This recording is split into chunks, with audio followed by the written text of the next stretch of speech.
kita mulai sesi kedua, yaitu dengan cara Dr. Muhammad Faris, spesialis bedah saraf, konsultan spine. Beliau adalah seorang senior dan pengajar di Rumah Sakit Umum Dr. Sutomo dan juga di FK UNER. Nah, kepada Dr. Faris, silakan.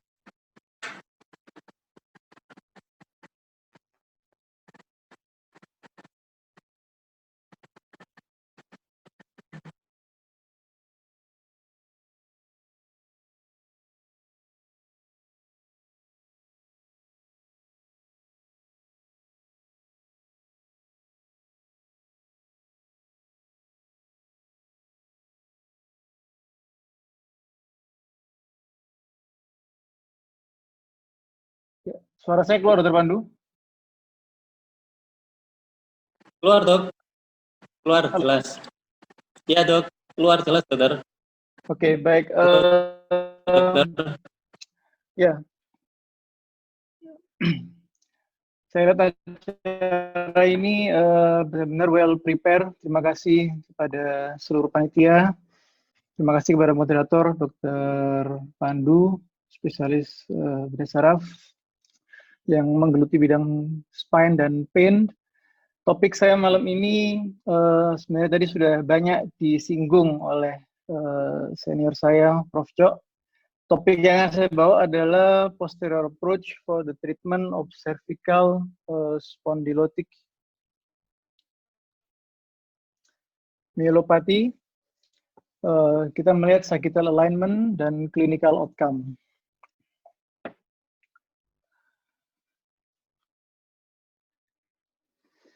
Jadi cervical spondylotic myelopathy adalah suatu proses degenerasi yang mana kalau saya singkat di sini, dia menyebabkan terjadinya suatu compression pada daerah kanal, di mana yang terisi dura dan spinal cord. Itu bisa di cervical dan di thoracal. Di sini saya batasi pada cervical. Kemudian dengan manifestasi suatu long track sign yang mengakibatkan suatu progresif multi-level circumferential compressive disease. Nah, cervical spondylosis adalah suatu istilah yang umum sebagai penyebab suatu cervical spinal cord dysfunction.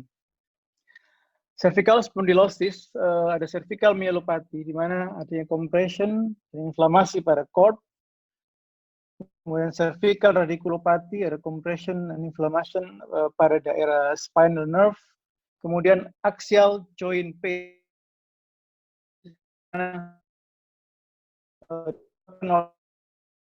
disiplin, mechanical pain, ataupun facet problem dan instability.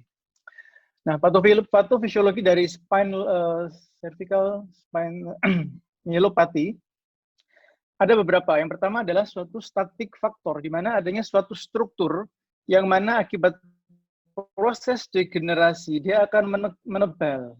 Jadi kalau kita ketahui, saya rasa sejawat di sini sudah tahu, di belakang daripada korpus didapatkan suatu PLL. Kemudian apabila PLL ini menebal, thickening, maka dia akan berubah struktur. Pertama, menebal, dan kedua, strukturnya menjadi lebih stiff. Kemudian terjadi osifikasi. Akibatnya apa? Terjadi narrowing daripada kanal. Terjadi cord compression. Yang pertama. Yang kedua, akibat adanya DIS. Jadi DIS itu yang biasanya problem itu dimulai daripada DIS. Terjadi suatu minor instability pada DIS, kemudian terjadi motion. Akibat motion, maka DIS akan lebih cepat haus, terjadi degenerasi dini daripada DIS. Dehydrated DIS. Kemudian komponen daripada DIS akan keluar. Kemudian DIS height tinggi daripada DIS akan menurun. Adanya komponen yang keluar dalam DIS menyebabkan suatu kanal narrowing, dan osteophyte yang muncul juga menyebabkan suatu kanal narrowing. Yang kedua. Yang ketiga, akibat adanya proses dari posterior, di mana kita ketahui di sisi belakang didapatkan suatu ligamentum flavum, di mana ligamentum flavum bila dia menebal atau osifikasi, juga sama dia akan menyebabkan suatu kanal stenosis. Hal ini bisa terjadi simultan sehingga bersifat sirkumferensial. Jadi seluruh struktur dia akan menebal. Apabila faset menebal, maka dia lebih mengarah bukan kepada kanal stenosis, tapi dia lebih mengarah kepada fornosis.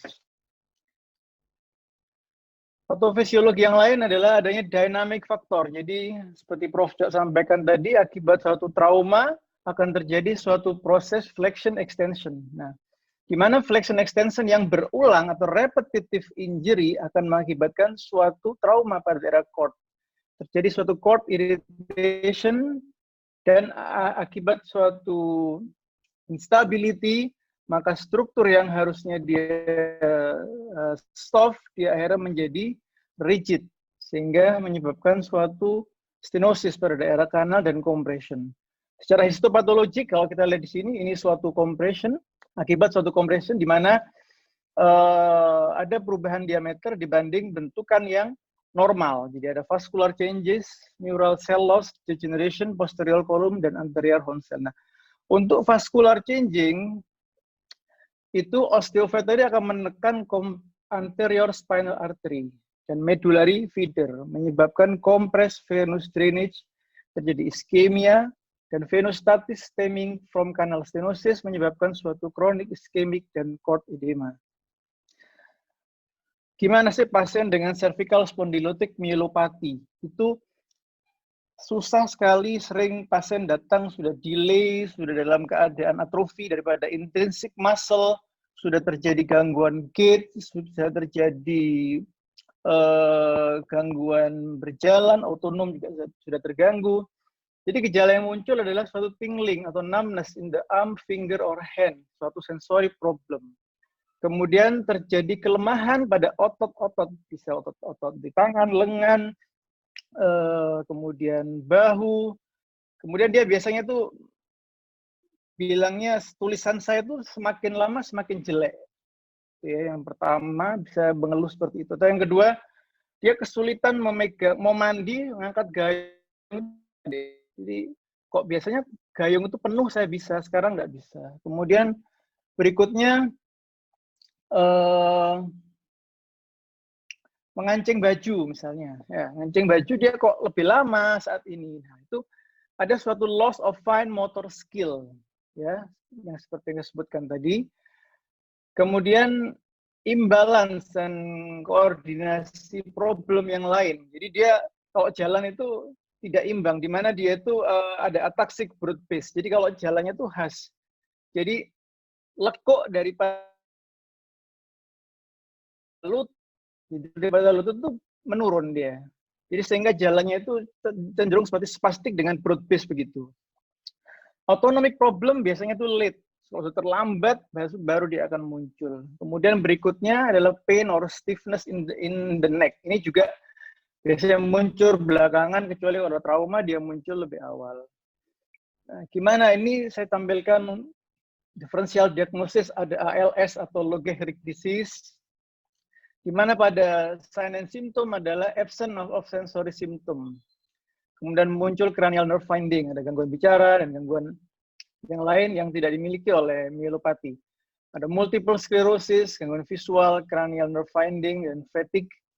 Kemudian kalau peripheral nerve entrapment, biasanya bisa suatu carpal tunnel, ulnar neuropathy. Tapi ini jelas kita bisa membedakan karena itu problemnya adalah problem perifer. Kemudian intracranial patologi biasanya dia bersifat hemi, jadi bisa hemiplegi atau hemiparese.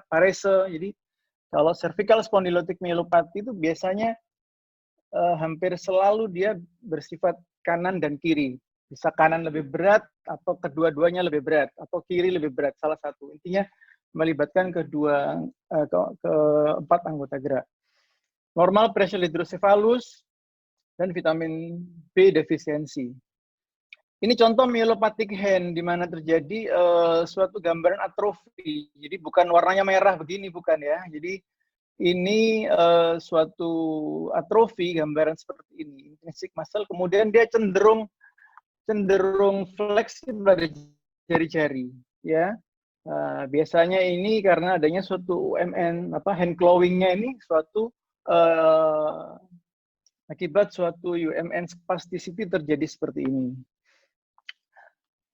Physical exam, ada perubahan refleks, ada hyperrefleksia, ada numbness, spasticity, weakness in the arm, kemudian trouble saat berjalan, seperti yang disebutkan tadi, kelemahan pada kaki, atrofi, yang diakibatkan oleh suatu gangguan segmental anterior horn cell necrosis.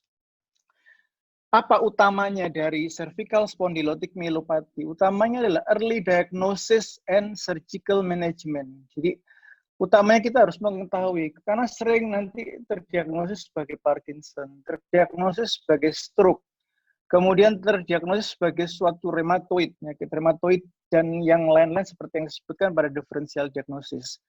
Jadi intinya adalah early diagnosis and surgical management kalau memang ada indikasi untuk surgery untuk memperbaiki outcome. Kemudian mencegah terjadinya deteriorasi yang sudah terjadi. Approach. Ada anterior approach, ada posterior approach. Kita lihat di sini, ini adalah anterior approach. Anterior approach di sini kita bisa, apa sih targetnya? Targetnya adalah kita menjaga suatu normal kurvatura daripada cervical, yaitu suatu lordosis. Nah, di mana di sini dipasang suatu cage. Jadi cage yang terletak jadi diskus dilepas, diangkat, kemudian pasang cage. Kedua, ini dilakukan corpectomy, dipasang hollow cage, kemudian dipasang plat. Jadi cage and plats dengan bentukan lordosis dibentuk plate sehingga tidak berubah lordosisnya. Untuk posterior, Prof. Jok tadi sampaikan laminoplasti, bisa laminoplasti dengan fusion, atau di sini laminectomy dengan lateral mesh screw. Di sini mulai C2, pedicle screw, C3, 4, 5, 6, C7, pedicle screw. Anterior, ini posterior. Atau kalau memang dirasa, misal pada kasus stiff, di mana loss of lordosis, bahkan negatif, arahnya sudah bukan sekedar loss of lordosis, tapi negatif, maka mungkin combine anterior and posterior approach perlu dilakukan. Posterior approach, extension of the pathology. Jadi biasanya kalau melibatkan banyak level, maka kita bisa memilih posterior approach, meskipun tidak ada harus posterior approach, tidak. Kemudian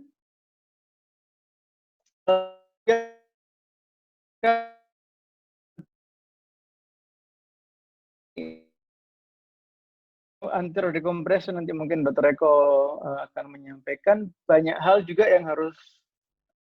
Halo, Dr. Pandu. Ya, Dokter. Ini ya, sepertinya terputus, enggak ya? Sedikit tadi suaranya sempat hilang sebentar, tapi sekarang sudah kembali. Oh ya, baik. Jadi pada anterior, misal kita mau melakukan pemasangan cage di anterior, kita perlu memikirkan suatu quality of bone. Apakah ada bone yang kualitasnya menurun, porotik, sehingga begitu kita pasang cage dari anterior, ada resiko terjadi subsidence. Maka terjadi subsidence akan menyebabkan perubahan daripada kurvatura, daripada cervical. Berikutnya, ini saya bawakan beberapa jurnal, jadi kita untuk diskusi di sini, adalah perbandingan antara anterior dan posterior decompression with instrumentation for cervical spondylotic myelopathy, sagittal alignment, dan clinical outcome. Jadi ada 48 pasien dibagi 24 anterior dan 24 posterior, kemudian ada proses degeneratif cervical spinal canal stenosis dan dilakukan decompressive surgery mulai 98 dan 2008 dengan total 29 laki-laki, 12 anterior, 17 grup posterior, 19 wanita, 12 anterior dan 7 posterior dilakukan operasi dengan rata-rata 64 tahun. Di sini dapat dilihat bahwa untuk visual analog score, kemudian GOA, scale, dan ODOM kriteria, di sini tidak menunjukkan suatu gambaran yang signifikan sebelum dan setelah operasi antara kedua kedua approach, baik anterior maupun posterior. Saya ingin menunjukkan suatu kasus. Jadi kasus ini dia untuk cervical lordosisnya bagus.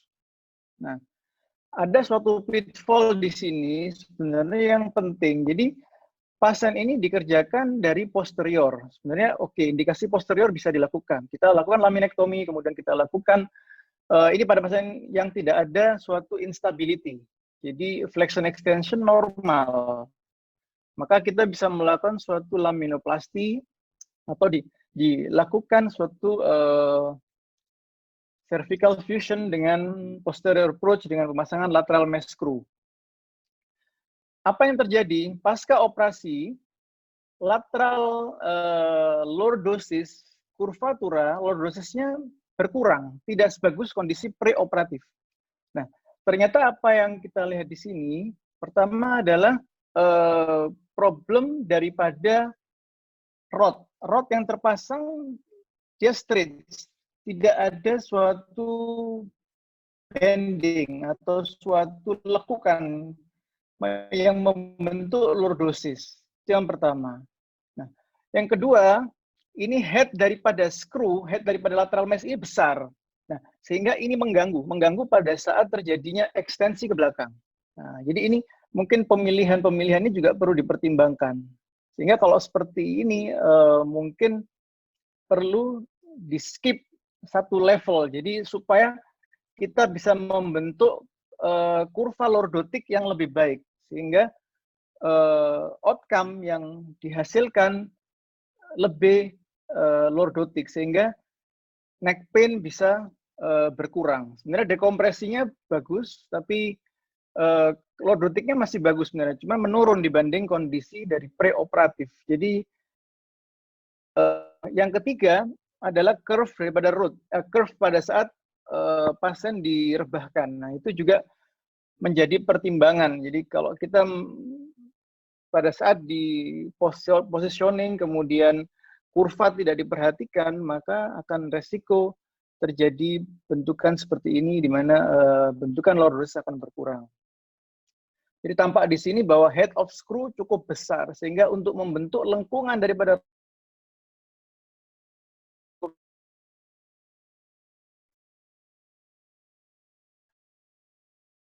radiological outcome of both group according to cervical and segmental lordosis, di mana cervical lordosis itu membaik pada anterior group dengan membaik 8,8 dibanding dan menurun pada yang posterior group itu sekitar 6,5. Jadi di sini pada penelitian ini sudah disingkirkan adanya suatu trauma, adanya suatu tumor, dan kemudian adanya suatu osteoporotik, sehingga dapat memberikan perbaikan outcome dengan approach anterior.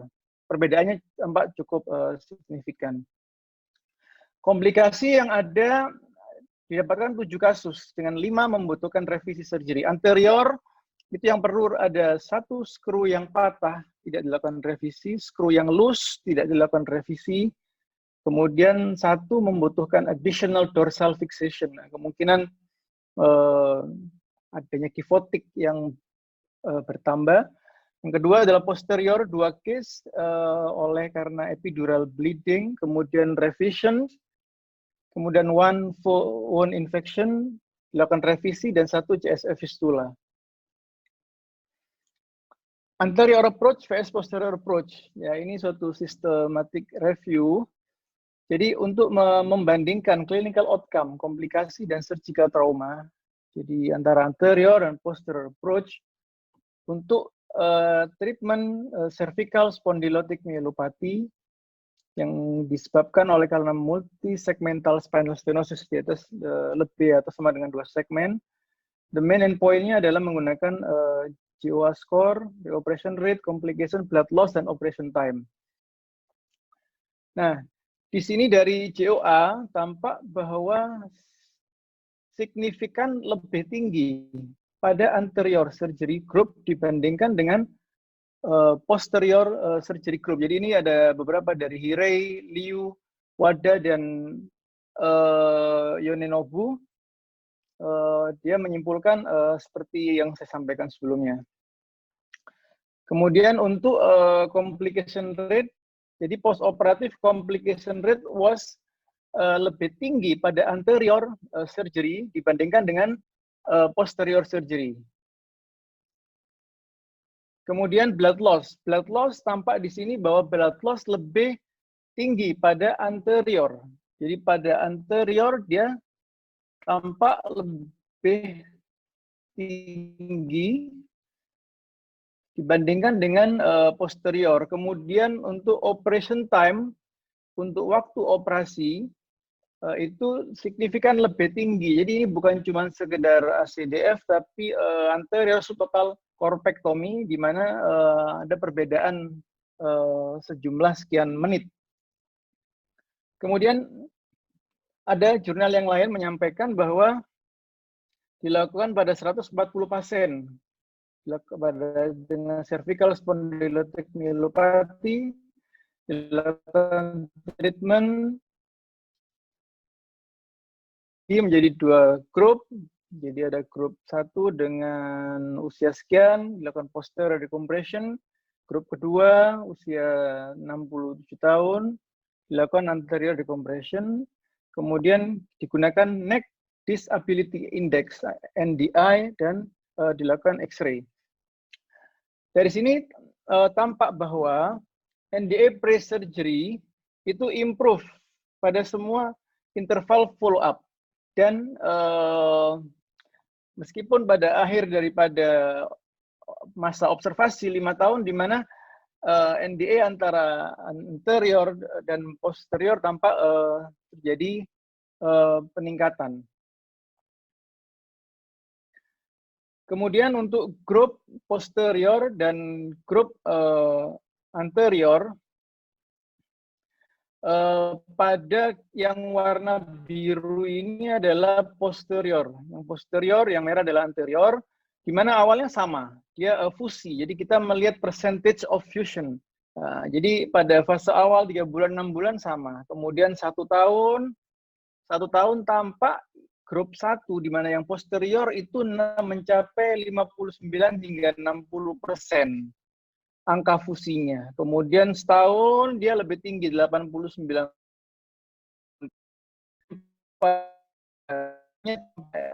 Berarti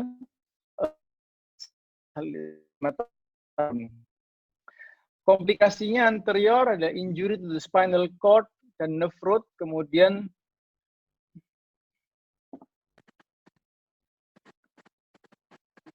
halo, Dr. Pandu? Ya, Dok. Suara saya hilang Ya, Dok, lagi ini sudah ya? jelas lagi. Agak sedikit sebentar aja, Dok. Cuman ini aja mungkin koneksinya. Apa-apa, Dok? Iya, iya. Jadi secara keseluruhan morbiditasnya itu berhubungan dengan tindakan yang agresif seperti corpectomy, dan disebabkan oleh karena ada suatu post-operatif, misal kurang gentle dalam melakukan traksi kepada esofagus dan sebagainya, sehingga terjadi bisa disfagia, ada hematom dan recurrent pada laryngeal nerve palsy. Kemudian ada yang mencoba merilis OPLL, mungkin karena terlalu agresif. Kemudian adjacent segment degeneration, pseudoarthrosis, dan cervical disc arthroplasty. Posterior screw malposition. Jadi screw malposition ini sering terjadi suatu facet. Jadi misal kita mau masang pada lateral mesh C5, dia facet violation. Jadi harusnya dia arahnya ke superolateral, tapi karena berbeda jaraknya maka terjadi menusuk facet yang segmen di bawahnya C6, C5, C6, sehingga terjadi namanya facet violation. Kemudian loosening of the screw, dural till, pseudoarthrosis, adjacent level degeneration, C5 palsy, spring back closure after laminoplasty, dan post laminectomy kyphotic. Kemudian key point-nya adalah sagittal balance in cervical spine is an important as pelvic incident dan related dengan konsep T1 slope. Ya, jadi T1 slope ini dikatakan bahwa peningkatan T1 slope itu berhubungan dan korelasi signifikan dengan lebih besarnya sagittal malalignment daripada dens. Nah, ini adalah gambaran skematik daripada parameternya. Ini C2, ini yang disebut sebagai cervical sagittal vertebral alignment. Kemudian ini adalah C0, C2 sudutnya. Kemudian ini adalah T1 slope. Jadi T1 slope itu dari upper end plate daripada T1, kemudian ditarik suatu garis yang horizontal. Nah, ini adalah derajat untuk menentukan daripada T1 slope. Ini tidak, saya lanjut skip. Jurnal yang lain, T1 slope dan cervical sagittal alignment and cervical of radiograph of asymptomatic person. Jadi tujuan dari ini adalah untuk menjelaskan biomekanik dan fisiologi karakteristik daripada cervical alignment yang berhubungan dengan thoracic inlet angle termasuk T1 slope pada yang berbeda-beda pada tiap individu. Di sini nektil saya tidak terlalu membahas. Kemudian ini sudah saya sebutkan tadi, jadi ditarik suatu garis dari yang disebut sebagai C2 plumb line. Kemudian kita nanti menentukan dari upper end plate posterior daripada C7. Kemudian kita tentukan garisnya. Kemudian Cope angle. Cope angle nanti disingkat sebagai C lordosis, CL nanti, yaitu garis dari inferior daripada C2 corpus, kemudian C7 inferior. Kemudian ditarik, kita bentuk untuk menghitung suatu Cope angle. Ini saya skip. Relationship antara T1 slope dan multi-level posterior cervical fusion surgery. Jadi lebih besar hasil yang lebih mismatch perbedaan antara T1 slope dengan cervical C2 C7 lordosis itu berhubungan dengan derajat yang lebih tinggi untuk terjadinya suatu malalignment, di mana mismatch disebutkan lebih dari 26,1. Di beberapa jurnal disebutkan ada yang 22. Nah, ini berhubungan dengan positive cervical malalignment, di mana C2 sampai C7. Jadi kalau garis ini di-convert kepada C2 C7 SVA, maka di atas lebih dari 50, maka dia berkorelasi dengan cervical malalignment.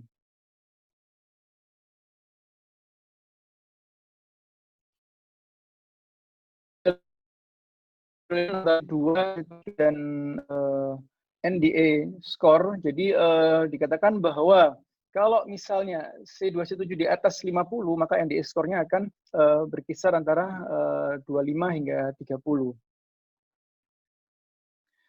Kemudian ini positive correlation, tadi sudah saya singgung, mungkin tidak saya bahas kembali.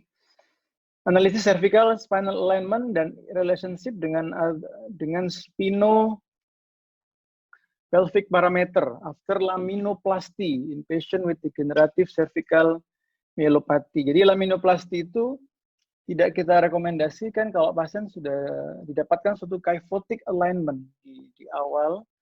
Kemudian laminoplasty itu suatu pilihan untuk myelopathy oleh karena multiple segment intervertebral disc herniation atau ossifikasi posterior longitudinal ligamen. Kemudian tujuan dari studi ini adalah menilai cervical alignment yang berpengaruh pada surgical outcome. Ini menarik seperti yang Dr. Cok tadi sampaikan. Jadi pada studi ini kita melihat parameter-parameter ini, namun ini tidak saya utarakan di sini karena ini topiknya hanya seputar cervical. Nah, dibagi menjadi lordosis. Ada bentukan yang dari awal sudah lordosis. Kemudian ini saya ambil dari jurnal ini ya, jurnalnya Seo Kim. Jadi, lordosis, kemudian ini non-lordotic group, ada beberapa bentuk. Nah, untuk yang non-lordotic group itu ada dua, ada yang bisa dilakukan reduksi sehingga pada flexion, pada extension dia akan mengalami perubahan. Yang tidak non-reducible maka dia perubahannya minimal, jadi tetap cenderung terjadi kifotik karena mungkin sudah terjadi suatu stiff osteoarthritis. Nah, dari hasil ini pada lordosis group, jadi pada lordosis group tampak di sini bahwa perbedaannya adalah pada C0, C2 angle. Namun pada C2, C7 itu tidak terjadi perubahan lordotik yang signifikan. Sekarang coba kita lihat T1 slope. T1 slope pun tampak bahwa di sini tidak terjadi perubahan yang signifikan.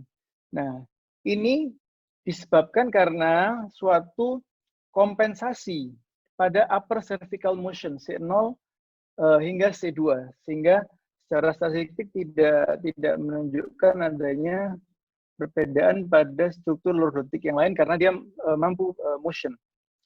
Kemudian pada yang non-lordotik. Nah, pada yang non-lordotik, ini yang tampak di sini adalah T1 slope. Jadi T1 slope terjadi perubahan pada T1 slope. Jadi terjadi penurunan yang tampak pasca surgery. Namun pada C0, C2 dan C2, C7 tidak tampak adanya perubahan.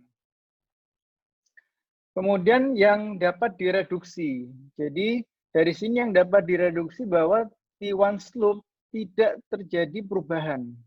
Jadi tidak tampak perubahan yang signifikan. Nah, perubahannya hanya pada range of motion. Jadi untuk lordosisnya dia tidak banyak berubah.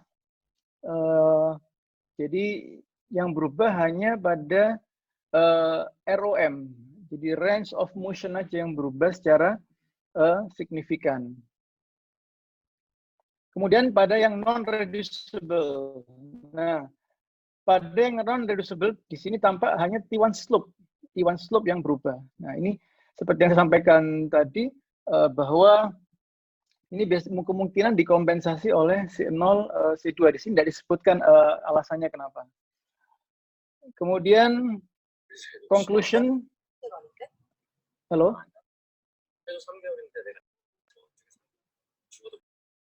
Halo? Oh, betul. Monggo, lanjut, Dokter. Ya, conclusion dan take home message. Jadi tujuan dari treatment of cervical tunnel stenosis maintain sagital alignment. Kemudian meskipun anterior approach berhubungan dengan better post-operative neural function daripada posterior approach, namun tetap ini masih belum settle apakah belum ada suatu guideline yang menyatakan bahwa ini anterior, ini harus posterior. Dikatakan bahwa komplikasi dan reoperasi rate dikatakan signifikan lebih tinggi pada anterior group dibanding dengan posterior group. Ini dari beberapa jurnal yang saya sampaikan tadi. Kemudian surgical trauma berhubungan dengan korpektomi signifikan lebih tinggi daripada yang berhubungan dengan laminoplasti atau laminektomi. Signifikan lebih baik hasilnya untuk neck disability index dengan anterior approach.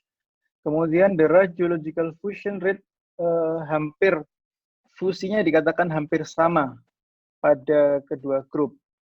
Kemudian COP angle C2 sampai 7 itu lebih tinggi dan T1 slope akan lebih tinggi di mana SVA C2 C7 akan menurun. Nah, bila ada seperti ini maka T1 slope itu adalah suatu background informasi untuk menentukan berapa angle yang dapat kita buat untuk dilakukan suatu surgical atau perubahan lordotic curvatura khususnya pada suatu severe cervical deformity. Jadi kalau seperti gini kita, oh ini harus nggak bisa hanya posterior, maka kita harus approach juga kepada anterior.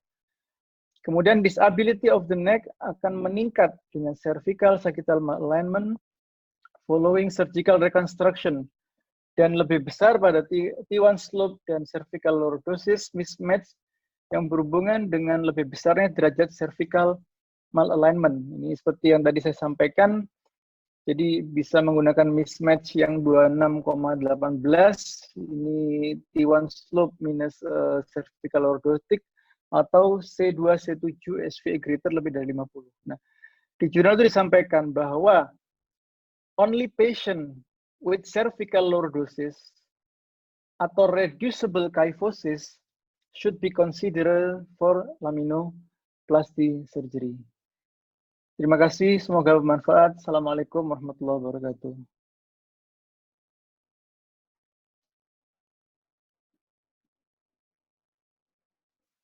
Waalaikumsalam. Terima kasih banyak, Dr. Faris. Intinya tidak ada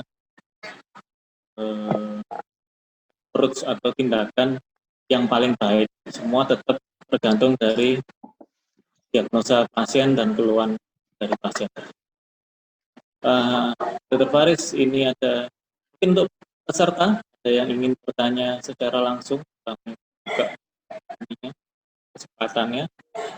Kemudian ada pertanyaan dari Dr. Faris dari Azhari Ahsan. Ini putus-putus Apakah ada cara suaranya, Dr. Pandu. sederhana? Suara putus-putus Oh, ini. Iya. Mohon maaf, Dok. Gitu, Iya. mohon maaf. Pertanyaan dari Azhari Ahsan. Apakah ada cara sederhana untuk melihat evaluasi alignment dari cervical? Pre-op atau post-op? Sepertinya hanya untuk evaluasi saja. Mungkin ya. Oke. Jadi begini. Ada suatu terima kasih. Jadi ada suatu parameter lain yaitu adalah dengan keyline. Jadi kita lebih baik memfoto dengan posisi berdiri, kemudian kita foto X-ray biasa. Nah, jangan lupa menyampaikan bahwa kita minta kalau bisa kondisi 100%, kemudian diberikan suatu suatu ukuran sehingga kita nanti bisa mengukur, sehingga real condition. Nah, kalau yang kedua, kalau misal pasien ini mengalami suatu loss of lordosis, misal kita lihat kondisinya straight cervical, lordosisnya hilang. Nah, maka untuk mencari sumber daripada nyeri, kita bisa melakukan flexion dan extension untuk menilai apakah ada suatu derajat pergeseran pada level cervical. Seperti itu. Jadi AP, lateral, kemudian ditambahkan flexion sama extension. Dan jangan lupa harus tampak hingga upper border dari TH1. Jadi cervical lateral dikatakan ada kuat itu bila tampak C0, C1 hingga upper border TH1. Itu ada kuat. Kalau tidak tampak, maka sebaiknya dilakukan foto ulangan. Seperti itu. Ya, salah satu kesulitannya mungkin karena fotonya tertutup dengan bahu pasien, mungkin dengan pasien-pasien yang lehernya pendek lah, katakanlah gitu. Ya, kalau emang seperti itu bisa dilakukan swimmer position, swimmer view, atau kalau terpaksa dilakukan dengan CT scan kalau emang terpaksa. Cuman CT scan biasanya karena pasiennya terlentang maka hasilnya biasanya berbeda dibanding dengan pasien yang standing dilakukan lateral view.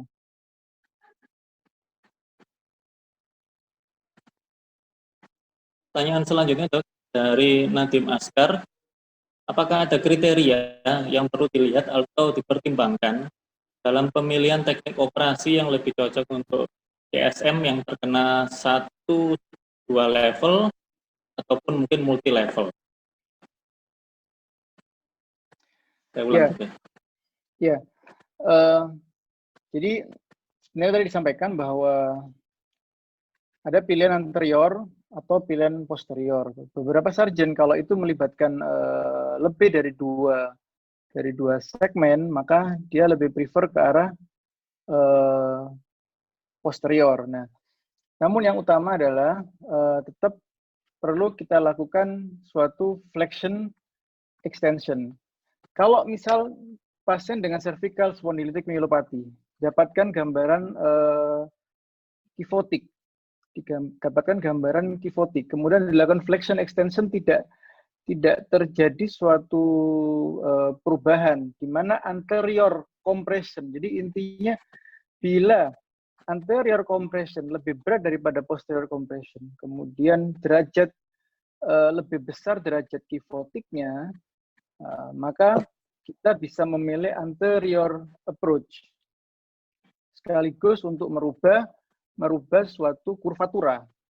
Nah, namun ada pertimbangan lain. Kalau misal didapatkan suatu gambaran porotik, kita approach on anterior. Nah, mungkin nanti Dr. Eko bisa memberikan masukan lebih, Dok. Bila dikerjakan anterior dengan kondisi porotik, apalagi kita memasang satu titanium di sana, ada suatu resiko terjadi subsidence. Nah, di saat subsidence, maka jadi subsidence itu implan yang dipasang itu masuk ke dalam korpus begitu, sehingga bentukan lordotiknya akan hilang menjadi suatu bentukan pivotik. Nah, kalau ada pertimbangan seperti itu, maka kita lebih memilih posterior approach. Nah, kalau misal mau PLL dari depan cukup tebal, maka kita pilih dari posterior, kemudian untuk menghindari buckling daripada ligamentum flavum, maka misal hingga 5 terjadi compression di sana. Untuk mencegah buckling daripada ligamentum flavum, maka kita perlu extend lebih atas, jadi C2. C2 dibuka, Dr. Eko mengajarkan ke saya, dilakukan suatu undercutting daripada lamina di C2, kemudian yang C6 juga dibuka, bisa juga dilakukan undercutting, sehingga pada saat post-op, apabila pasien tersebut melakukan suatu gerakan ekstensi, maka tidak terjadi suatu, fleksi, tidak terjadi suatu buckling daripada dura terhadap ligamentum flavum atau bagian bawah daripada lamina. Jadi faktornya cukup banyak sebenarnya. Seperti itu, Dr. Pandu.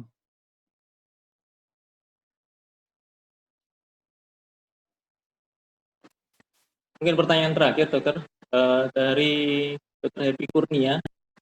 Yang pertama, perlukah konfirmasi dengan EMG? Dan yang kedua, pada pasien yang porotik, apakah perlu melakukan operasi servikal 360? Oke, EMG kalau misalnya